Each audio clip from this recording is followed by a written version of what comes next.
I thought being called difficult by your own parents was rock bottom, until they proved me wrong at exactly 12:01 a.m. My phone lit up the darkness of my apartment, and my mother's name flashed across the screen. 12:01 in the morning. New Year's Day. I'd been sitting alone for exactly 1 hour, staring at nothing, trying to convince myself that what happened earlier didn't shatter me completely. But her voice when I answered, it wasn't the cold, measured tone from before. This was panic. Pure, unfiltered panic. "Aaron, what have you done?" she asked, breathless and shaking. "People won't stop calling. They're saying your name is on every news channel. They're asking why we didn't tell them about you." I froze. My brain couldn't connect the dots fast enough. News channels? My name. I pulled the phone away from my ear and opened my browser with trembling fingers. And there it was. My full name plastered across headlines I never expected to see. The financial system I'd built in secret, the one I'd poured every sleepless night into for the past year, had just been acquired. Not by some small company. By one of the biggest firms in the country. Overnight, I'd become someone worth talking about. The irony tasted like acid in my throat. 6 hours ago, these same parents sat me down and told me I was difficult to love. Now they wanted to know why I hadn't shared my success with them. Have you ever been invisible to the people who were supposed to see you first? Drop a comment if you've felt that sting. Hi viewers, kindly tell us where you're watching from and what time it is. Warm welcome to the family. Enjoy the story. My mother kept talking, but I couldn't focus on her words. My mind dragged me back to earlier that evening, to the moment everything cracked open. They didn't yell. That's what made it worse. My father stared at the wall like I wasn't even there, and my mother folded her hands in her lap like she was about to pray. They told me I'd changed. That I asked too many questions lately. That I brought tension into spaces that were supposed to be joyful. Then came the word that made everything make sense. Difficult. They said it so carefully, like they'd rehearsed it. Like it was a medical diagnosis instead of a rejection. They suggested I skip the New Year's celebration with the rest of the family. It would be easier for everyone, they said. Easier for them, they meant. I'd nodded. I always did. I hugged them both, wished them a happy new year, and walked out into the freezing night while fireworks crackled in the distance. Not one person followed me to the door. Not one person asked if I was okay. And now, with my name trending and my mother's voice cracking through the phone, they suddenly cared. "We're coming over," she said, and the line went dead before I could respond. I sat there in the silence, my success feeling more like evidence than victory.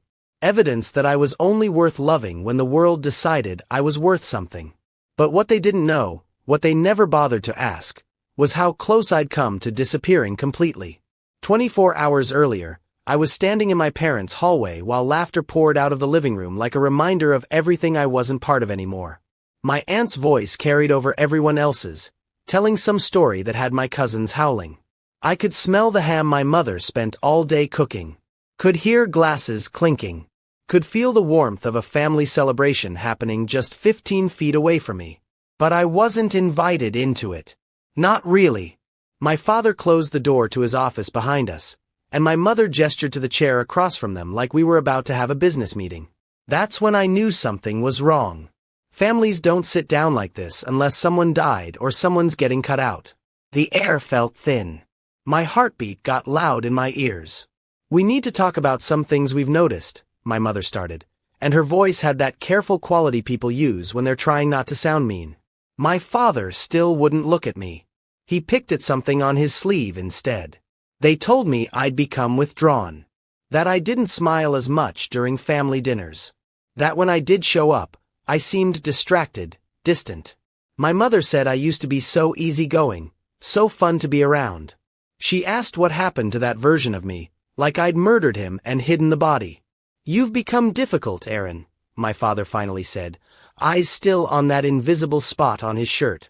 "And we think it might be better if you sat this one out tonight. Give everyone a chance to just enjoy the evening." The words landed like stones in my stomach. Difficult. Not struggling. Not going through something. Difficult. A problem to be managed. An inconvenience to be removed. I opened my mouth to defend myself, to tell them about the job I lost, about the contract work I'd been drowning in, about the nights I couldn't sleep because I was terrified of failing. But their faces were already closed off. Already decided. So I swallowed everything back down and nodded. Okay, I said. Just that one word. Because what else was there to say to people who'd already made up their minds about you? I grabbed my coat from the hook by the door and left while someone in the living room started singing off-key. Nobody noticed me go. Or maybe they did and just didn't care enough to stop me. Both options hurt the same. My apartment felt colder than usual when I got home. I didn't bother turning on the lights. Just sat on my couch in the dark, scrolling through my phone like maybe I'd find some answer there. Some explanation for when exactly I became too much for my own parents to deal with. I found myself looking at old family photos instead. Christmas 3 years ago, I was in that one, front and center, wearing that ugly sweater my mom bought me. Thanksgiving 2 years ago, I was there too, holding the turkey platter and grinning like an idiot. But last year's photos? I had to zoom in to find myself in the background of one shot. This year, I wasn't in a single one. Somewhere along the way, I'd been edited out. Not dramatically. Not with some big fight or falling out. Just slowly, quietly, until I became the family member people forgot to include. And when I started noticing, when I started pulling back to protect myself, they called it being difficult. The truth I never said out loud was this. Being difficult was just what happened when I stopped making myself small enough to fit into their picture. I thought about texting my mother, asking her when exactly I stopped being worth the effort. But my pride wouldn't let me. Or maybe it was self-preservation. Either way, I put my phone face down on the coffee table and stared at my ceiling instead. What they didn't know, what they never asked about, was how hard I'd been fighting just to survive this past year. After the layoffs hit my company, I'd scrambled to find something, anything, to keep myself afloat. That's when I took on the contract work, fixing a financial systems failure that 3 other developers had already quit on. The kind of project that kept me up for 72 hours straight sometimes. The kind that made my eyes burn and my hands shake from too much coffee and not enough food. I didn't do it for glory. I did it because disappearing completely felt worse than exhausting myself. I did it because I needed to prove to myself that I was still worth something, even if my own family couldn't see it. But I never told them any of that. How could I, when they'd already decided I was the problem? The rejection hit different when it came from the people who were supposed to love you no matter what. I remember the exact moment I lost my job. March 15th. They called it restructuring, but everyone knew it was just layoffs with better PR. I'd worked there for 6 years. 6 years of early mornings and late nights and skipped lunches. And they let me go with a handshake and 2-week severance. I didn't tell my parents right away. Kept showing up to family dinners pretending everything was fine. But eventually, my mother noticed I wasn't talking about work anymore. When I finally admitted I'd been let go, she patted my hand and said, "Well, you'll find something better." Like it was that simple. Like I wasn't drowning in bills and panic attacks and the fear that maybe I wasn't as good as I thought I was. That's when the contract offer came through.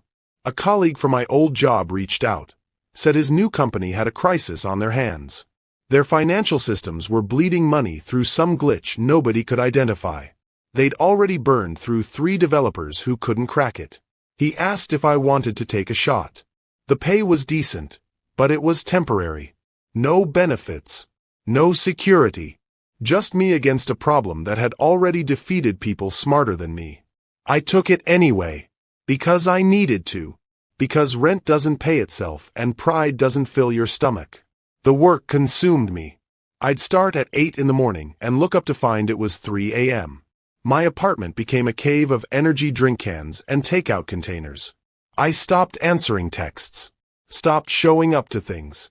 And when I did drag myself to family events, I was hollowed out. Running on fumes and desperation. That's when my parents started calling me difficult. When I stopped performing happiness for their benefit. But I found it. The bug in the system. 3 months of hell, and I finally cracked it wide open. Built something better than what they had before. Something revolutionary, actually. I submitted the finished system to the client in November, and they went silent. Radio silence for weeks. I thought maybe I'd failed. Maybe it wasn't as good as I thought. Maybe I really was just difficult and broken and not enough. Then New Year's Eve happened. Then my parents happened. Then everything happened. The notifications wouldn't stop. My phone buzzed against the coffee table like it was having a seizure. Text messages. Emails. Missed calls from numbers I didn't recognize. I picked it up with shaking hands and watched my screen flood with alerts. News articles. Press releases. Social media posts. All with my name attached. The company hadn't just accepted my system. They'd acquired it. Bought the whole thing outright for the kind of money that makes your brain stop working. And they'd announced it at midnight on New Year's Day like some kind of twisted gift. My name was everywhere. Tech blogs. Financial news sites. Even mainstream media picked it up because the numbers were that crazy. Brilliant young developer saves failing financial infrastructure. The architect behind the year's biggest tech acquisition. Aaron Blake, the name you need to know in 2025. I should have felt something. Pride, maybe. Relief. Vindication. But all I felt was sick. Because 6 hours ago, my parents looked me in the eye and told me I was too difficult to love. And now, with my name trending and strangers celebrating my genius, suddenly I mattered to them. My mother's panicked voice still echoed in my head. Why didn't we know? She'd asked. As if she had some right to know. As if she hadn't just uninvited me for my own family's celebration because I made people uncomfortable by existing. The doorbell rang. I knew it was them before I even checked. Because of course they came. Now that I was someone worth claiming, worth bragging about, worth loving again. I stood up slowly, every muscle in my body tight with something between rage and heartbreak. When I opened the door, my mother's face was streaked with tears. My father stood behind her, and for the first time in months, he actually looked at me. Really looked at me. And I realized something that made my chest ache. They only saw me now because the world told them I was worth seeing. What do you do when the people who were supposed to believe in you only show up after everyone else does? Keep watching. They stood in my doorway like strangers asking for directions. My mother's mascara had run down her cheeks in black rivers, and my father clutched his phone like it held all the answers he suddenly needed. The same man who couldn't look at me 6 hours ago now stared at me like I was someone he'd just discovered existed. Can we come in? My mother asked, her voice small and broken. I stepped aside without saying a word. What was I supposed to say? Welcome to my home, the one you told me to go to because I was ruining your party? They walked in slowly, taking in the darkness, the empty energy drink cans, the laptop still open on my coffee table with code I'd been debugging at 3 in the morning last week. My mother sat on the edge of my couch like she was afraid it might swallow her. My father stood by the window, finally looking at something other than me. The city lights, the distant fireworks still popping off somewhere. The silence stretched so long it started to hurt. We didn't know, my mother finally said, and the words came out choked. Aaron, we had no idea you were working on something this big. Why didn't you tell us? I almost laughed. Almost. You didn't ask. We thought. My father started, then stopped. Tried again. We thought you were just going through something. Being moody. We didn't realize that I was surviving. I finished for him. That I was fighting to prove I still mattered after losing everything? Yeah. You didn't realize because you didn't want to see it. My mother reached for me, but I pulled back. Not dramatically. Just enough. Just a small step backward that said everything I couldn't put into words yet. Her hand hung in the air for a second before she pulled it back to her lap. We're so proud of you, she whispered. You're brilliant. You've always been brilliant. You just didn't see it until everyone else did. The words came out quieter than I meant them to. Sadder. I've been drowning for a year, and you called me difficult. Now I'm successful, and suddenly you're proud. Do you understand how that feels? My father turned from the window, and for the first time, I saw something crack in his expression. Shame, maybe. Or regret. We made a mistake, he said. We should have been there for you. We should have asked what was going on instead of assuming. But apologies don't erase the truth. They don't undo the moment when your own parents look at you and decide you're not worth the trouble. I stood there in my own apartment, watching them scramble to rebuild something they'd burned down, and I realized I had a choice to make. The words had been building in my chest for months. Maybe years. Every time I swallowed back what I really wanted to say. Every time I nodded and smiled and pretended their version of me was good enough. Every family dinner where I felt like a ghost. Every phone call that never came. Every time I needed them and convinced myself I didn't. You didn't think I was difficult, I said, and my voice came out steady even though my hands were shaking. You just didn't like who I became when I stopped needing your approval. The silence that followed was the loudest thing I'd ever heard. My mother's mouth opened, closed, opened again. No sound came out. My father's jaw tightened, and I watched him process what I'd just said. Watched him try to find a way to argue with it. Watched him realize he couldn't. That's not fair, my mother finally managed. We've always loved you. We've always loved the version of me that was easy, I interrupted. The one who showed up on time and laughed at the right moments and never asked for anything. But the second I needed something, the second I wasn't performing happiness for you, I became a problem. You didn't want to deal with my struggle because it was inconvenient. It made you uncomfortable. So instead of asking what was wrong, you decided I was what was wrong. My father stepped forward. Aaron, you're upset. You have every right to be. But we're here now. Because I'm worth something now. I shook my head. That's what's killing me. You're here because my name is on the news. Because people you know are calling and asking about me. Because suddenly I'm someone you can be proud of instead of someone you need to manage. But where were you last Tuesday when I was having a panic attack at 2 in the morning? Where were you in March when I lost my job and thought my life was over? Where were you every single time I needed you this year? Have you ever had to teach your own parents how you deserve to be treated? Drop a comment if you've been there. My mother started crying harder, and part of me wanted to comfort her. That's the thing about being raised to put everyone else first. Even when they hurt you, you still want to make them feel better. But I stayed where I was. I let her cry. I let my father stand there wrestling with the truth he'd been avoiding. I don't know how to fix this, she said through her tears.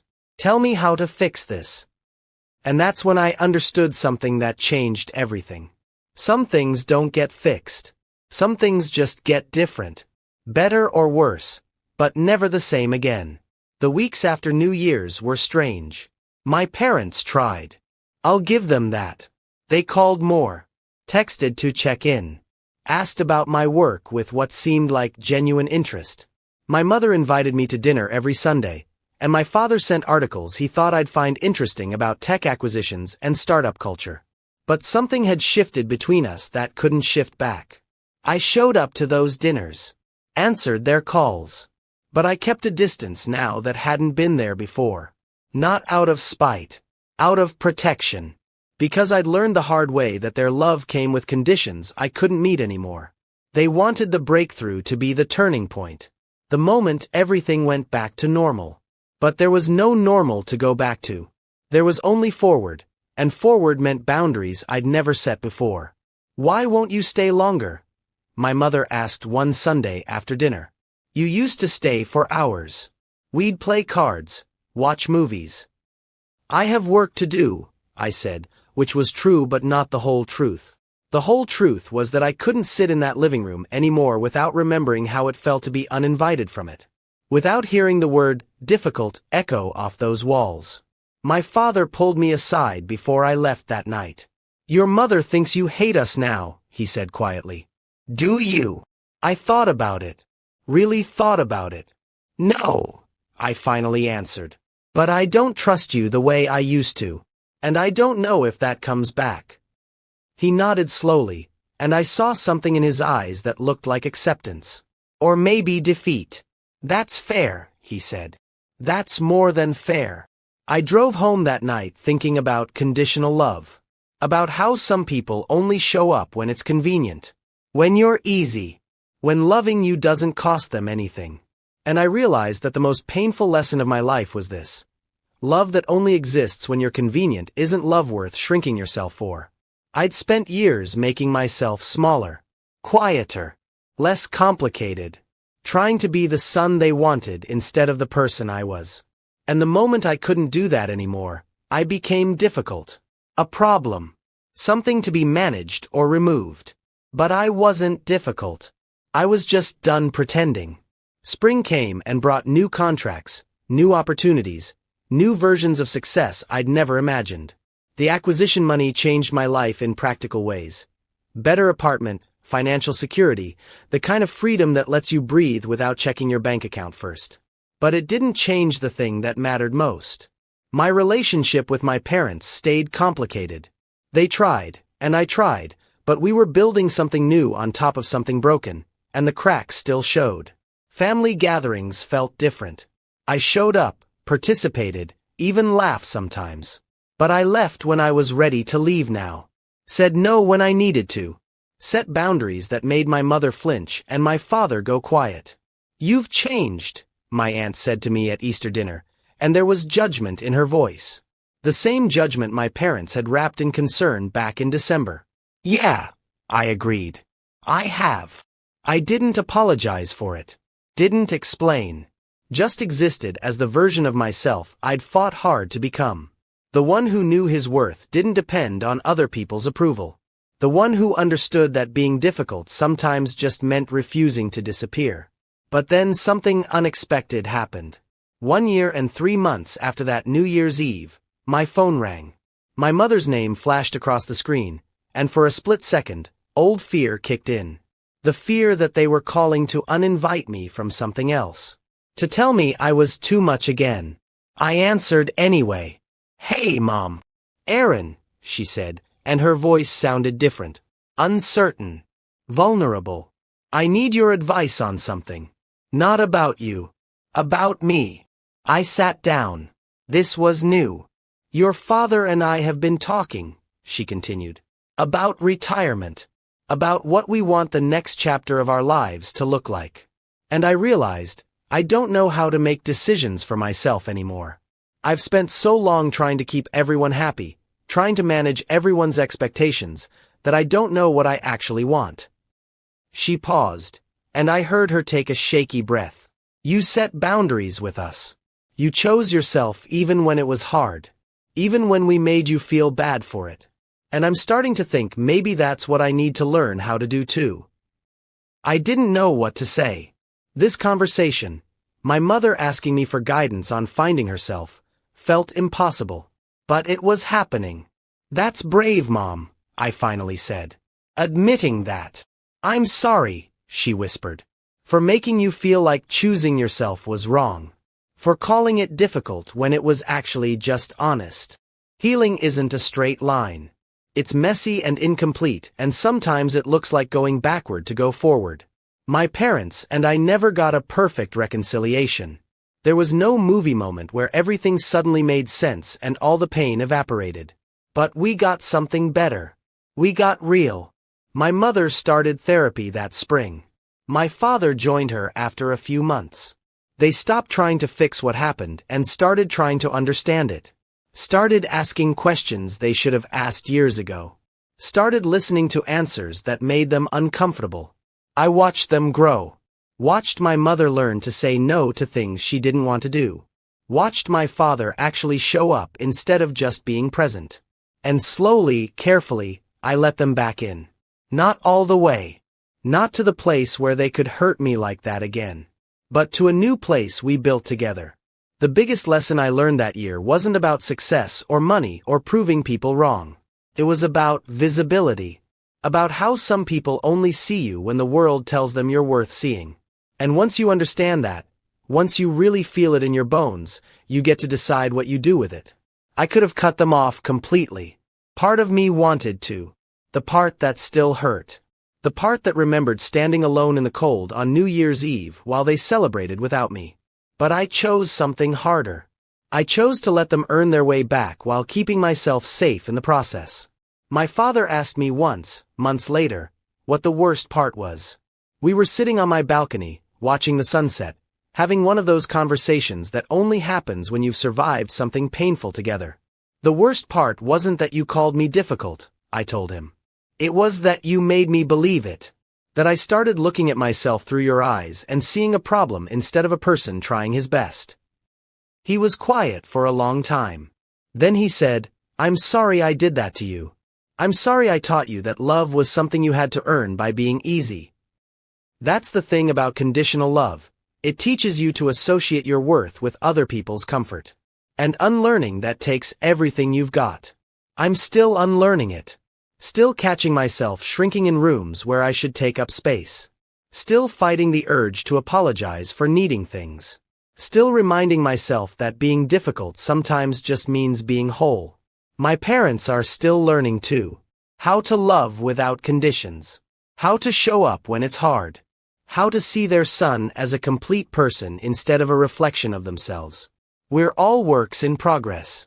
The difference now is that I'm not trying to be perfect for them anymore. I'm just trying to be honest.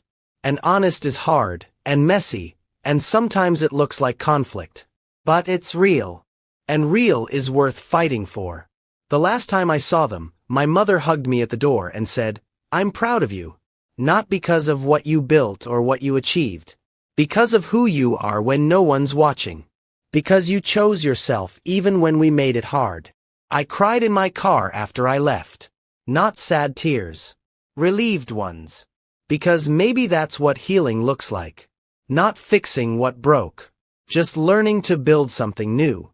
If this story hit home for you, hit that subscribe button and turn on notifications. You don't want to miss what's coming next. Drop your thoughts in the comments. Share your own story.